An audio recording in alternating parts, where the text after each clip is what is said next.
Okay. I'm seeing people still adjusting. Y'all good?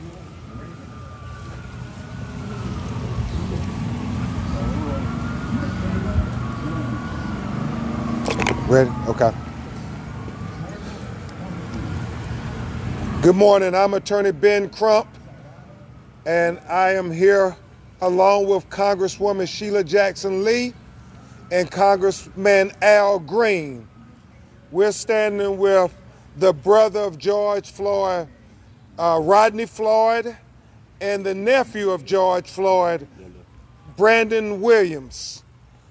And we're coming to talk about how significant it was that the Department of Justice, under the direction of Attorney General Merrick Garland, brought federal criminal civil rights charges against the police officers in the killing of George Floyd. It is appropriate that we're here at the edge of Keung Homes apartments where George was born and bred, on the campus of Texas Southern University, at their commencement, talking about the hope for the future. Because we believe that these charges that were brought by the Justice Department encourages future generations to know that our Department of Justice will be here to make sure that all of American citizens are afforded the constitutional rights of life and liberty and equal justice.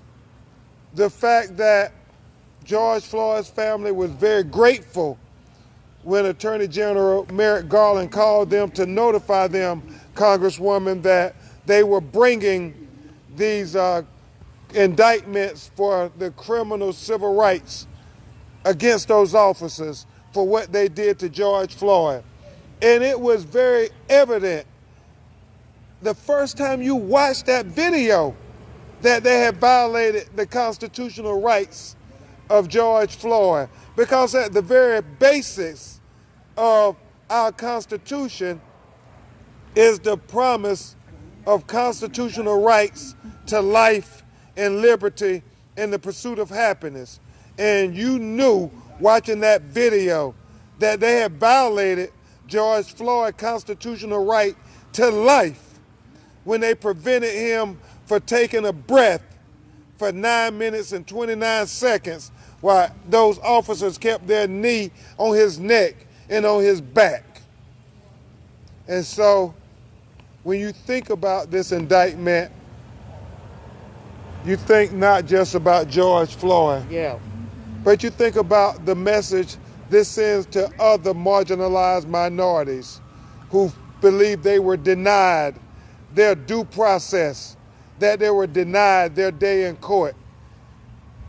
People like the family of Eric Gardner, people like the family of Breonna Taylor, and people like the family of Andrew Brown in his Elizabeth City, North Carolina, who right now are battling with local officials to be transparent, to give them their due process and release the video of why he was shot in the back of the brain going away from the police. That's what this action by the Department of Justice means. It means that the Department of Justice is hearkening back to the historical times when it was only the federal intervention that gave marginalized minorities, especially black people, protection that their constitutional rights would be respected. I know you all are going to have a lot of questions, but we're going to have individuals give remarks, and then we'll talk about not only what these charges mean in your questions,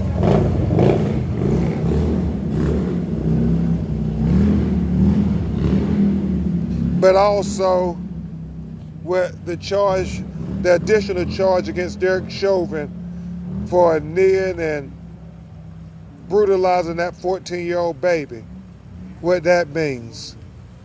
But I think it's most appropriate that we hear from the representatives who represent Houston in the great halls of the United States Congress, who have been directly responsible for getting the George Floyd Justice and Policing Act passed. You know, Congresswoman Sheila Jackson Lee would not sleep until they got that passed.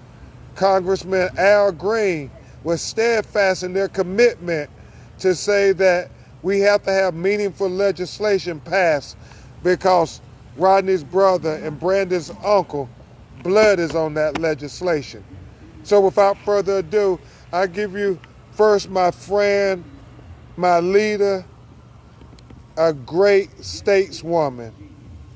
I mean, they talk about her having a battery in her back for how hard she works for this community. We can have no finer representative than the Congresswoman Sheila Jackson Lee. Thank you very much, Attorney Crump, and it is an honor to be able to stand on hollow ground that is the nexus between CUNY Homes and the people of this community.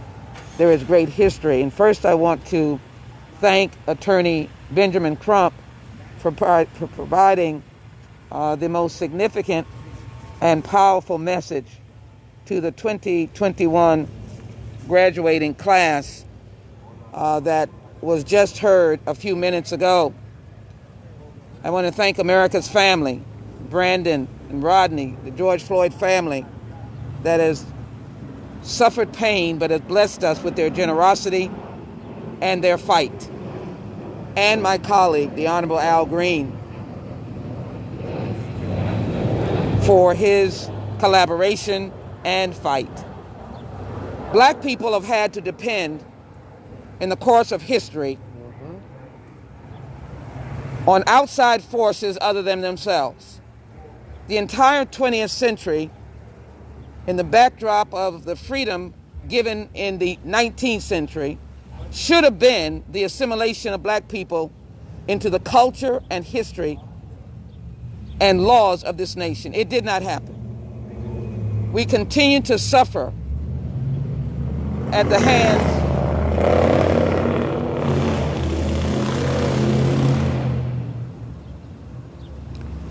hands of ill-fated laws and wrong-acting people,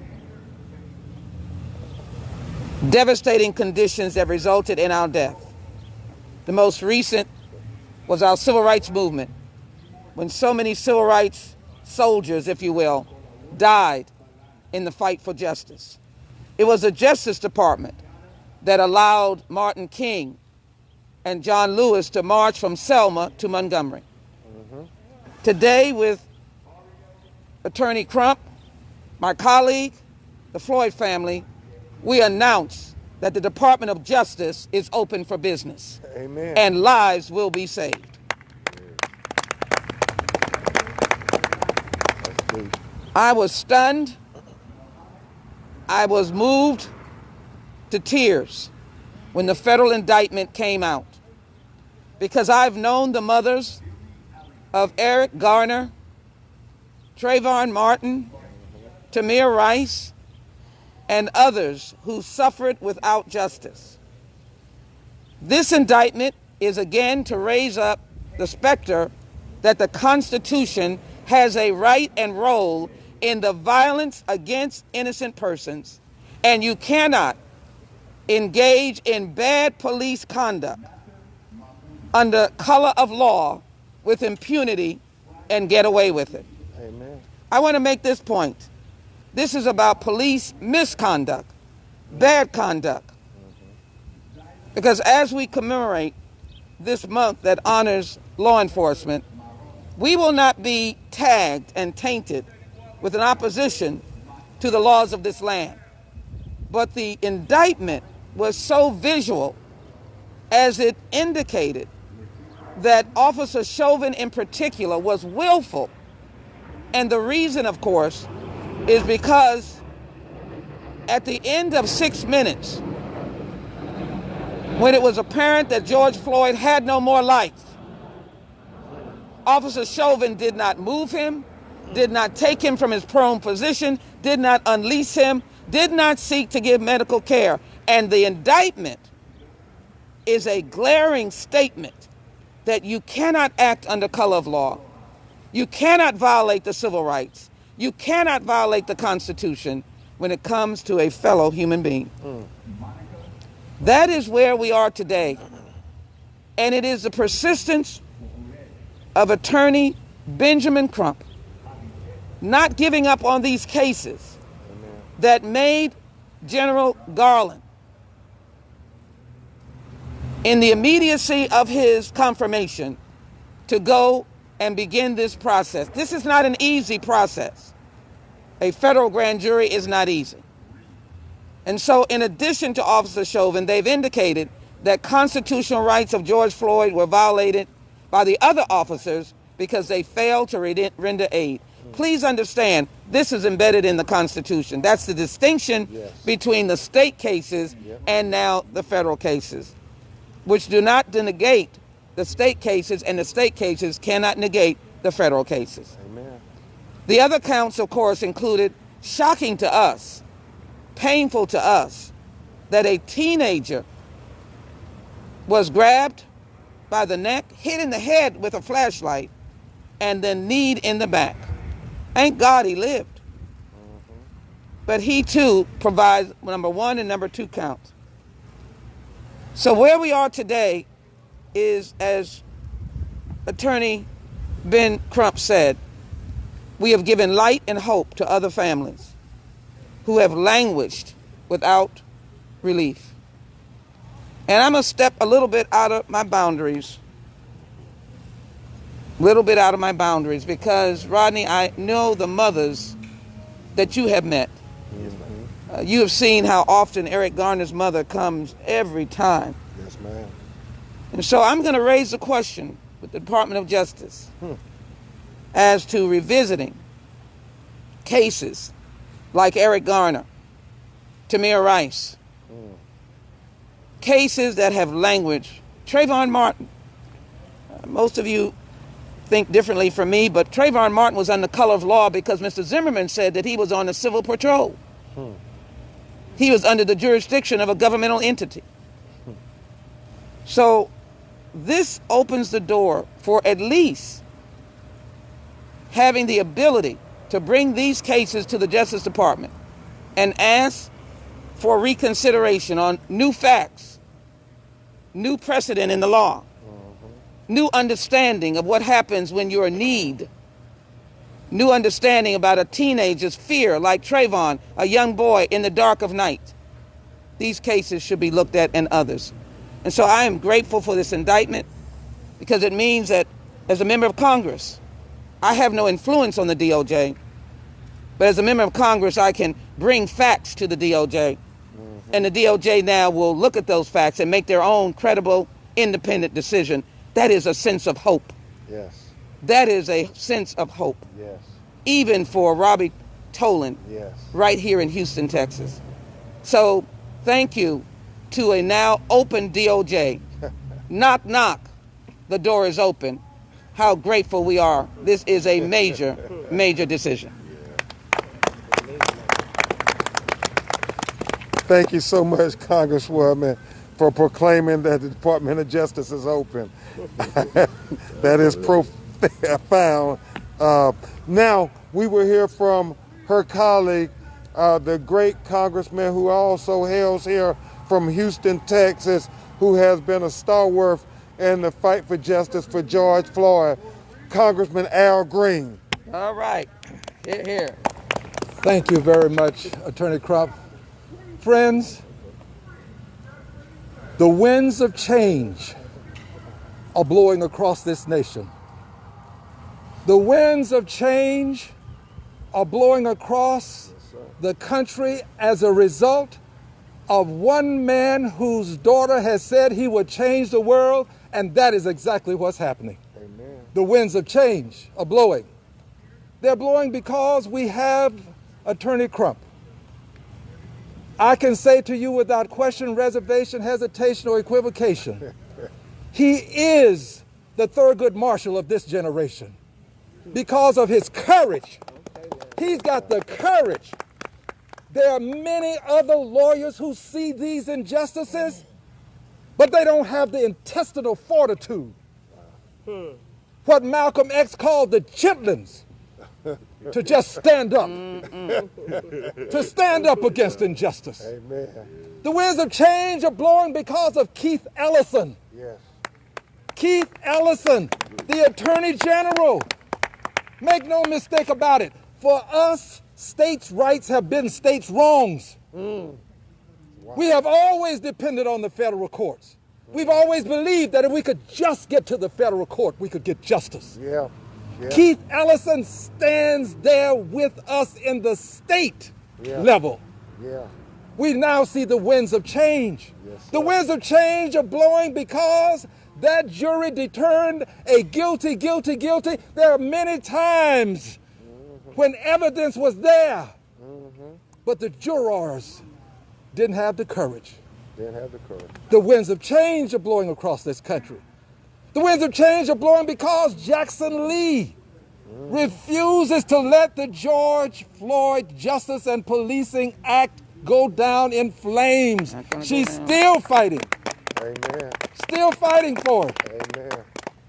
The winds of change are blowing across this country. Yes, sir. This family. God bless you, dear brothers. How you have been able to do this with your dignity that you have. It means something to know that you have not only suffered and you're suffering through the pain, but you have demonstrated to others how to behave under extraordinary circumstances with extraordinary pain. The winds of change are blowing across this country. Yes. And with these winds of change, we now have a Justice Department that understands that it doesn't end at the state level. The Justice Department can pick these cases up and let us have complete justice. Complete justice. We have some justice, and that's good. But we want total justice. Amen. We want justice for George Floyd, but we also want justice for all of those who are potential George Floyds. If this change takes place, it's going to send a powerful message, powerful message to those who believe they can act with impunity because they have the long arm of the law in their hands. My Lord. I cannot tell you what this means to me. I'm 73 years old. I've been waiting on this for a long time. And George Floyd's daughter, God bless her, her words are prophetic. Her father changed the world. As I feel this gentle breeze, I know that the spirit of George Floyd is contained therein. Herein. Because the winds of change are blowing across this country. Yes, they are. Thank you. Thank you. Thank you, Congressman. And before we hear brief remarks from Rodney and Brandon, we have Houston Councilwoman Evans Shabazz to briefly address you. Thank you so very much. I am so very honored to be here at Texas Southern University in 3rd Ward, Texas, where I just left the retouching of the mural in the street over on Alabama across from Jack Yates High School. And I'm so very honored to stand here with the Floyd family, my esteemed congressman and congresswoman, and certainly this gentleman here, Mr. Crump. And my sister told me to make sure that I told him that thank you for giving a voice to the voiceless. And so I'm going to say that, you know, we are fighting very, very hard to get these laws changed, to bring equity, equality, and fairness. But we also have a great challenge in changing hearts of men, because the laws may be easy, but changing hearts is very difficult. And that is what is going to be required. Certainly the laws will give consequences, but we certainly need to change the hearts to stop the actions. And so I'm here, glad to stand with all of those that are here. So very honored. I am a Texas Southern grad myself, a master's and doctorate. And so I know that he imparted some great words, especially to those that will be severely impacted. Yes, ma'am. Because Texas Southern University is predominantly African American and Latino. And so certainly we're in the heart of Third Ward, Texas. And the words and the actions of my colleagues and this family who have stood strong, and I can't imagine how difficult that can be. I'm so very honored. I am Carolyn Evans Shabazz, and I am the council member for District D, which I call the District of Destination. And it's for places such as this and the people in these areas that I speak. So thank you so very, very much. Amen. Thank you so much. Thank you very much, Councilwoman. Now we will hear from the brother of George Floyd who slept in the bed with them, across the street in CUNY Homes. And Rodney, Philonis, Jaja, Latanya, Bridget, Terrence, all his brothers and sisters and nephew Brandon, they continue to be so dignified as they continue to fight for justice, whole justice for George Floyd. Rodney Floyd. All right. So yesterday when we received a phone call from the Attorney General saying, and you can hear the sincerity in his voice. You can hear that he was very touched and moved by our brother's death and these police officers' conduct. And I mean, he spoke with us for about 15 minutes, and just explained to us that, hey, we got indictment charges going against these 4 officers, former officers. And it put a smile on our faces, I know, just hearing how touched and moved he was that he's gonna give this his all, 100%. He's gonna hold these guys to their accountability. And we grew up right across the street from Texas Southern University in CUNY Homes. And it's a big graduation day for these young men and women, and we're as happy and honored that we are invited here to this event. And I mean, it means a lot.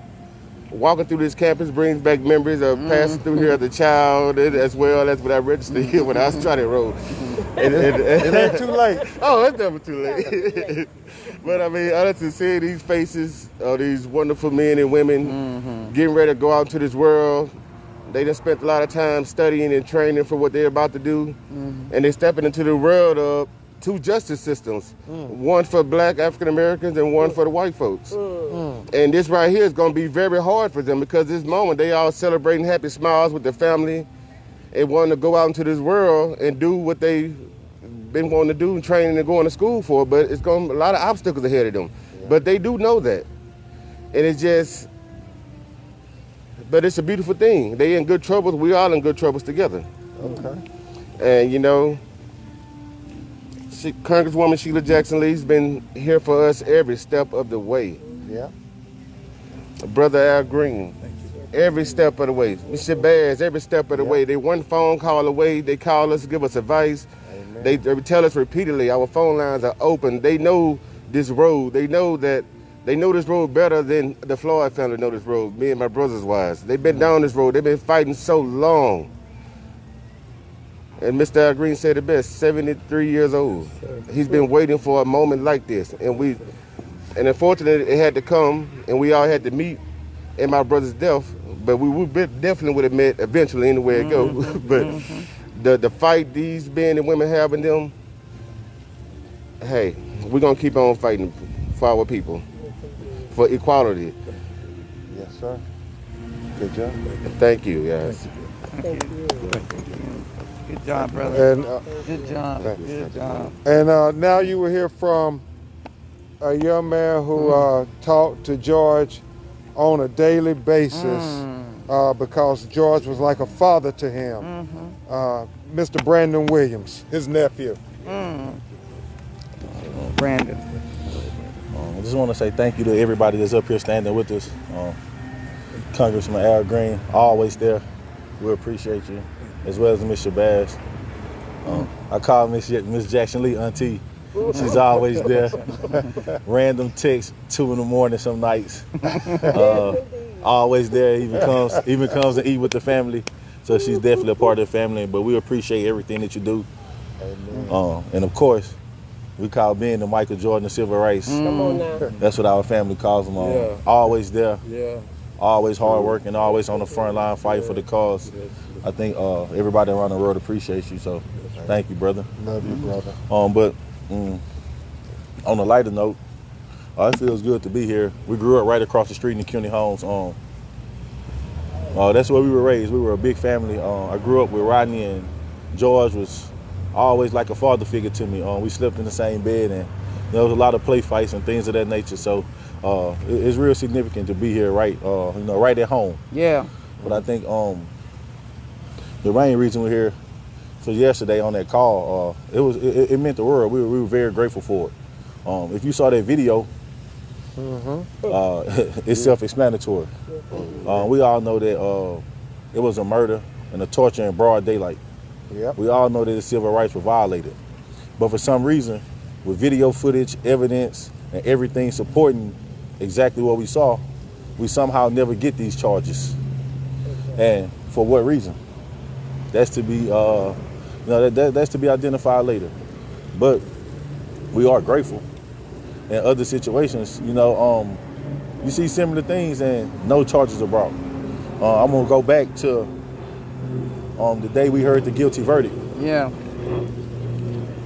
I was actually on FaceTime as the judge read the verdict. And I was on FaceTime with Miss Tamika Palmer, the mother of Breonna Taylor.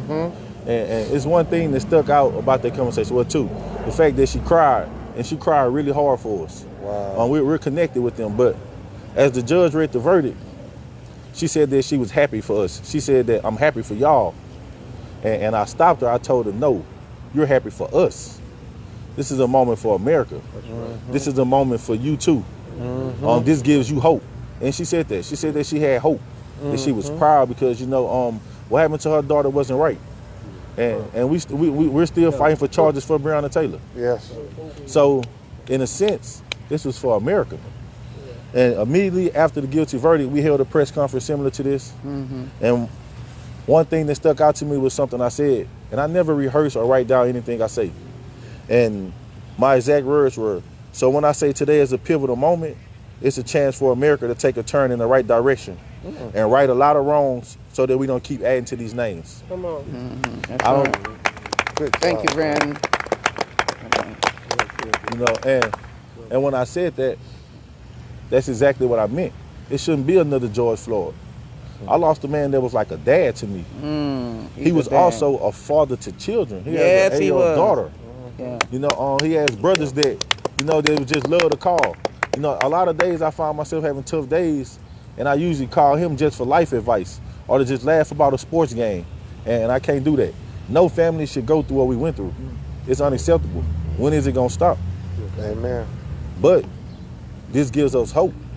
This lets us know that there is change on the way if we keep pressing and mashing the gas for people in leadership to pass laws. We need better police and we need police reform.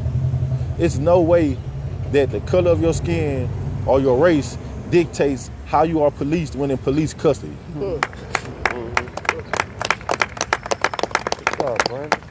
Okay, That's absolutely unacceptable, but I'll close out on that note. No, that was absolutely superb. Okay, we have time for like 4 questions, and then the family and us have to get to the next graduation. Any questions? If we answered it all, that's okay. What do you hope? What's the hope for these outcomes, for the outcome of these federal charges? What are we hoping happens? The hope is that it will set a precedent that the Justice Department, as Congresswoman Jackson Lee and Congressman Green said, will look at these other injustices that these families never got their day in court. They were denied due process. It's one thing to have a jury acquit an officer for killing your loved one. It's an entirely different thing to never ever be able to say that we didn't even matter enough to get a day in court. And so that's what this is hopeful. I think it will tell these officers in Minnesota that not only do you have to get acquitted from the state charges, but you have to know that the federal charges are coming right behind it. So I pray that it ensures full justice for George Floyd. If I may just add to this, will go through the same trial process of the state system. You have an indictment.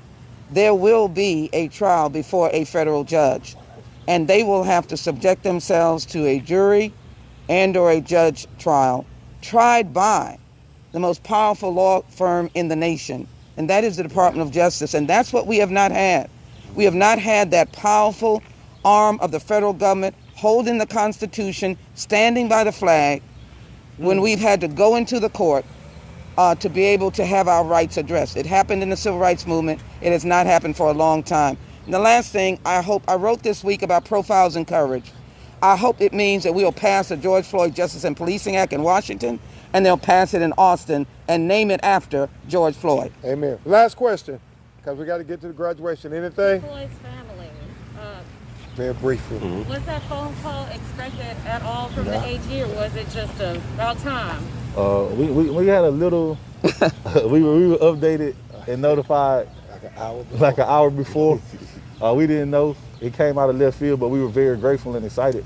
And like Rodney said, it was a very sincere phone call, and we were grateful for it. Okay. Thank y'all. Thank you. Yeah, we got to get to this graduation, y'all. We got to walk. I got to sit somebody. We got to walk, y'all. We got to get to this graduation.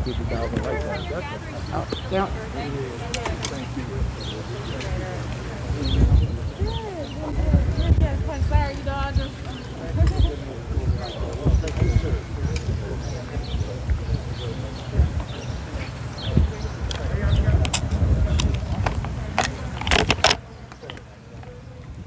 One time I don't bring a mic stand. I said the one time I don't bring a mic stand.